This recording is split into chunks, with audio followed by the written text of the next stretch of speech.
عمر سے پہلے، وقت سے پہلے بال سفید ہو جاتے ہیں، یہ کون سی بیماری ہوتی ہے اور اس کا علاج ہو سکتا ہے یا نہیں ہوتا؟ یہ ابتدا میں تو اس کی روک تھام ہو سکتی ہے۔ یہ عموماً بلغمی مریض ہوتے ہیں۔ اصل میں ہوتا یہ ہے کہ بال کا جو منبع ہے نا جی وہ سفید ہی ہوتا ہے۔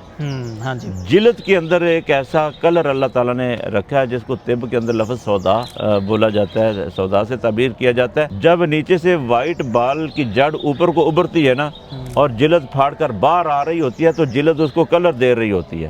تو جب جلد کے اندر یہ فولادی سودا یہ کم ہو جاتا ہے، اس کی مقدار کم ہو جاتی ہے تو بال کا کلر بھورا ہونا شروع ہو جاتا ہے اور پھر ایسا ایسا وائٹ ہونا شروع ہو جاتا ہے۔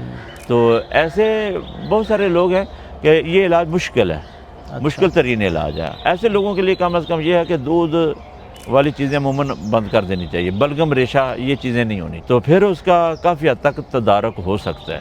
لیکن اگر یہ زیادہ بال سفید ہو گیا تو پھر لوگوں بھی توجہ نہیں کرتے اور اس کا علاج بھی بڑا احتیاط کے ساتھ ہوتا ہے، مشکل ترین علاج ہے۔ تو کون ہے وہ چپ کر کے جا کے کلر کروا لیتے ہیں اور کہتے ہیں لو جی مسئلہ حل ہو گیا۔